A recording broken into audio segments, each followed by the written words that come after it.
Baik, Assalamualaikum warahmatullahi wabarakatuh. Kepada yang terhormat Dr. Andika Tias Nugraha, selaku dosen pengampu dari mata kuliah Metodologi Penelitian.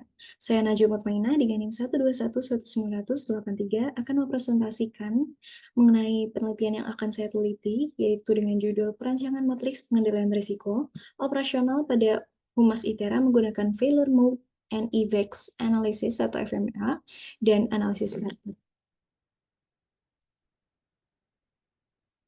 Adapun penelitian ini didasari dari 7 latar belakang. Yang pertama itu adalah isu dari penelitian ini. Saya mengangkat pentingnya pengelolaan risiko untuk mencegah gangguan operasional dan menjaga reputasi. Seperti yang kita ketahui bahwa humas sendiri itu berhubungan langsung dengan audiens atau pihak eksternal, halayak luas, dan masyarakat. Sehingga penting untuk menjaga reputasi dari ITERA itu sendiri. Kemudian yang kedua, Humas memberikan layanan jasa, khususnya komunikasi yang harus cepat beradaptasi dengan perubahan. Berdasarkan dengan namanya sendiri, Humas adalah hubungan masyarakat, itu berhubungan dengan komunikasi, di mana komunikasi itu harus selalu update apa yang terjadi di Institut Teknologi Sumatera. Kemudian yang ketiga, objek penelitian adalah Humas ITERA dengan indikatornya itu yang meliputi compliance, asuransi, reliability, tangible, empathy, dan responsiveness. Kemudian yang keempat, metode Carter umumnya digunakan untuk mengidentifikasi kerentanan dalam sistem. Sementara FMEA telah dikenal sebagai metode yang efektif dalam mengidentifikasi potensi kegagalan dan menentukan prioritas perbaikan. Intinya sendiri bahwa metode Carter digunakan untuk menganalisis kualitas jasa pada Humas ITERA dulu gitu. Jadi setelah kita mengetahui kualitas jasanya seperti apa, kemudian pengaruh antar dimensi dan relevansinya terhadap kualitas layanannya apa, baru kita merancang FMEA berdasarkan dengan analisis Carter yang telah digunakan. Seperti itu. Kemudian selanjutnya, latar belakang kelima, yaitu bahwa beberapa penelitian itu telah melakukan penggunaan ya terhadap metode Carter dan FMEA. Jadi dapat memberikan pemahaman potensi risiko gitu di berbagai sektor. Yang pertama itu ada penulisnya sendiri dan Nada Zakia dengan objek penelitiannya adalah nasabah bank syariah mandiri di wilayah DKI Jakarta. Kemudian untuk metodenya sendiri dilakukan analisis regresi linear berganda dengan skalanya itu adalah Likert dengan temuan bahwa dimensi kualitas pelayanan Carter, yaitu ada 6 dimensi. Yang pertama ada compliance, assurance, reliability, tangible empathy, dan responsiveness itu secara simultan berpengaruh signifikan terhadap kepuasan nasabah Bank Syariah Mandiri di wilayah DKI Jakarta. Kemudian yang kedua itu ada Aliani Zatil Isma. Dia meneliti pada PT BPRS Gebu Prima Kota Medan dengan metodenya itu deskriptif kualitatif. Kemudian dengan skalanya itu adalah dimensi Carter. Kemudian untuk temuannya sendiri bahwa ternyata dimensi Carter ini uh, diterapkan pada PT BPRS itu terlihat baik gitu, terlihat baik dari yang dibuktikan dari kepuasan nasabah gitu terhadap pelayanan yang diberikan dan efektivitas dimensi-dimensi Carter gitu untuk meningkatkan kualitas layanan sehingga mampu berdampak positif dan konsisten gitu pada layanan jasanya gitu. Kemudian yang terakhir itu ada Brigita Devianti Cahaya Buana. Objek penelitiannya itu pada teller bank XYZ dengan metodenya itu adalah kualitatif, dengan skalanya adalah faktor pilihan resiko. Untuk temuannya sendiri bahwa rancangan FMEA yang Brigita buat itu memberikan hasil yang konsisten gitu, FMEA yang konsisten dan baik gitu terhadap kualitas jasa dari teller bank itu sendiri. Di sini bahwa dapat disimpulkan dari ketiga penelitian ini bahwa ternyata dari metode Carter maupun FMEA itu dapat memberikan signifikan atau pengendalian risiko yang baik gitu sehingga menghasilkan kualitas jasa yang baik pula. Kemudian untuk keenam latar belakangnya sendiri sebetulnya terdapat banyak sekali teknik atau pendekatan metode pengendalian risiko yaitu ada House of Risk, ada Risk Control Self-Assessment atau RSCA, ada Probability Impact, ada Five Analysis, Five Whys Analysis, kemudian yang terakhir adalah Failure Mode and Effect Analysis. Nah, di sini perbedaannya terletak pada, sebenarnya nggak terlalu beda jauh ya, cuman di sini terletak pada dimensi dan caranya saja sih. Kalau untuk House of Risk sendiri, dia dengan mengelompokkan kategori-kategori berdasarkan dengan potensi resikonya. Kemudian, terkait dengan probability impact matrix, ini yang maaf, untuk yang risk control self assessment atau RSCA itu didasarkan dari risk dan identifikasi pengelolaannya seperti apa. Kemudian yang ketiga itu adalah probability impact matrix. Itu mirip dengan sebelumnya apa? House of Risk ya. Cuman kalau House of Risk itu pengembangan dari FMEA, jadi agak mirip sama FMEA. Tapi kalau probability impact lebih ngarah ke impact-nya gitu. Jadi impact dan probability lebih diutamakan. Kemudian yang keempat adalah five whys analysis. Jadi untuk five why analysis ini pengendalian resiko berdasarkan akar masalahnya gitu. Jadi dicari akar masalah dari resiko itu apa, baru dilakukan analisis kemudian. Kemudian yang terakhir itu adalah failure mode and effect analysis atau FMEA. Kalau failure mode and effect analysis itu digunakan dengan menganalisis likelihood dan severity-nya gitu. Jadi kita mengetahui tingkat keparahan gitu, mengukur tingkat keparahan dan dampak risiko yang dihasilkan gitu. Kemudian yang ketujuh adalah tujuan dari penelitian ini sendiri. Adapun tujuannya adalah melakukan perancangan matriks risiko sebagai rekomendasi evaluasi risiko yang lebih akurat dan menyesuaikan kebutuhan Humas ITERA, sehingga mampu meningkatkan kualitas jasa yang diberikan.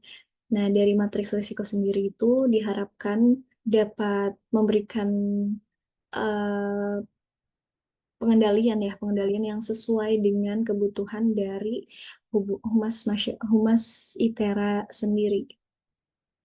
Kemudian selanjutnya itu ada rumusan masalah. Rumusan masalah terdapat tiga. Yang pertama itu apa saja faktor-faktor risiko yang paling berpengaruh terhadap kualitas layanan Humas ITERA berdasarkan analisis metode Carter.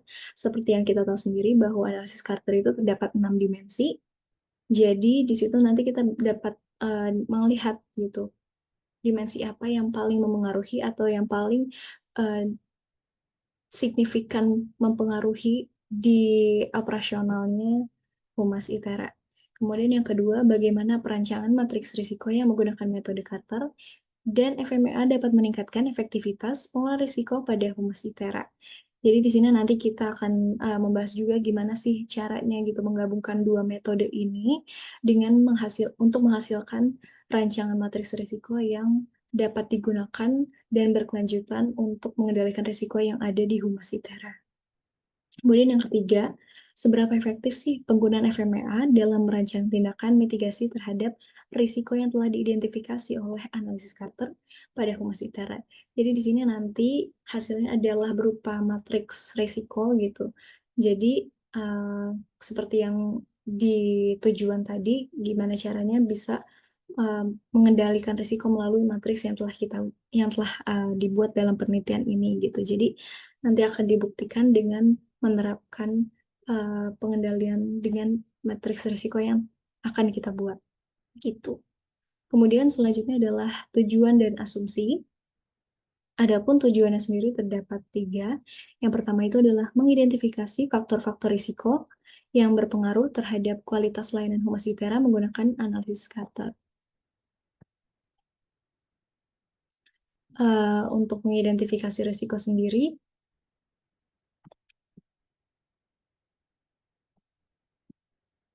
faktor-faktor risiko itu diidentifikasi dari dimensi-dimensi yang ada di Carter sendiri. Carter kan memiliki 6 dimensi Carter ya. Nanti dari 6 dimensi tersebut akan diidentifikasi lagi faktor-faktor risikonya seperti apa gitu dari segi operasionalnya. Kemudian yang kedua, mengukur tingkat keparahan, kemungkinan terjadinya, dan deteksi risiko. Jadi tujuannya adalah sebelum kita menghasilkan matriks risiko, kita harus mengukur dulu tingkat keparahan dan kemungkinan terjadinya dan deteksi risiko. Menggunakan FMEA setelah diidentifikasi risiko dengan metode Carter. Jadi pengukur tingkat keparahan ini harus berdasarkan risiko-risiko yang diidentifikasi tadi pakai metode Carter gitu. Jadi menyesuaikan dengan kebutuhan dari Humas ITERA sendiri. Kemudian yang ketiga itu merancang matriks risiko, yaitu dengan mengkombinasikan hasil analisis Carter dan FMEA untuk memperkuat pengolahan risiko Humas ITERA. Nah, berdasarkan ketiga tujuan tersebut, terdapat dua asumsi. Yang pertama, itu penggabungan dua metode itu akan menciptakan efektivitas dalam pengolahan risiko, gitu diharapkannya begitu. Kemudian yang kedua, indikator risiko itu yang akan diidentifikasi itu ada 6, yaitu compliance, assurance, reliability, tangible, empathy, dan responsiveness. Itu akan dianggap memiliki relevansi langsung terhadap kualitas layanan di divisi Humas Kampus ITERA. Kemudian selanjutnya adalah manfaat dari penelitian ini. Penelitian ini memiliki 4 manfaat utama. Yang pertama itu adalah memperkaya literatur di bidang manajemen risiko dengan memperkenalkan kombinasi metode Carter dan FMEA dalam perancangan matriks risiko itu sendiri.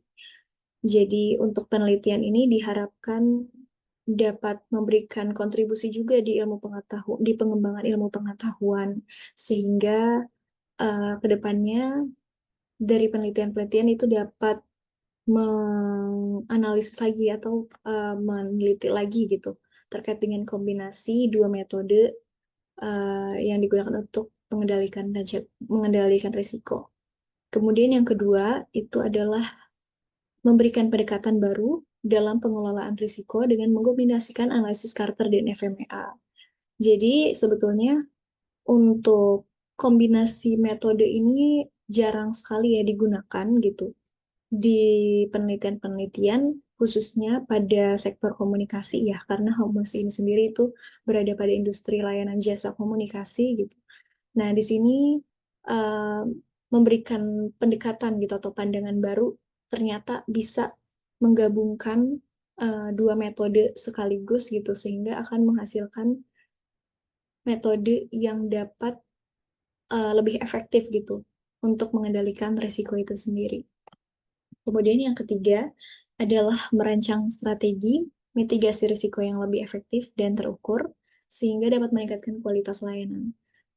Di sini yang bisa di-highlight adalah efektif dan terukur gitu. Jadi karena kita menggunakan dua metode, yaitu analisis Carter dan FMEA, diharapkan ini metodenya dapat lebih terukur gitu, lebih relevansi atau lebih sesuai dengan kebutuhan hubungan masyarakat ITERA.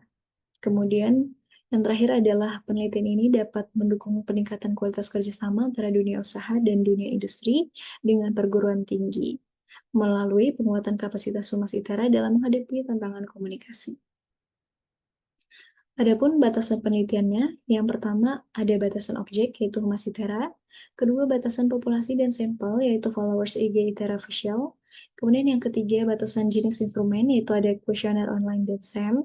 SAM sendiri digunakan untuk mengetahui hubungan langsung ya antara dimensi-dimensi Carter tadi dengan kualitas layanan jasa. Kemudian keempat adalah batasan metode. Metodenya yang digunakan adalah Carter dan FMEA. Kemudian batasan indikator sendiri itu ada 6, compliance, assurance, reliability, tangible, empathy, dan responsiveness sebagai dimensi dari Carter. Kemudian yang ke-6 adalah batasan lokasi, yaitu ada di ITERA. Kemudian untuk tujuan sendiri adalah merancang matriks risiko untuk mengidentifikasi dan mengendalikan risiko pada Humas ITERA, sehingga dapat meningkatkan kualitas layanan yang diberikan. Adapun originalitasnya, yaitu yang pertama keunikan objeknya itu berfokus pada Humas ITERA, keunikan isunya itu menggunakan pendekatan gabungan, keunikan temuannya memberikan rekomendasi mitigasi risiko yang relevan, kemudian untuk keunikan pendekatannya, kombinasi penggunaan metode Carter dan FMEA untuk merancang matriks yang diterapkan pada layanan komunikasi. Baik, sekian presentasi dari saya. Terima kasih. Wassalamualaikum warahmatullahi wabarakatuh.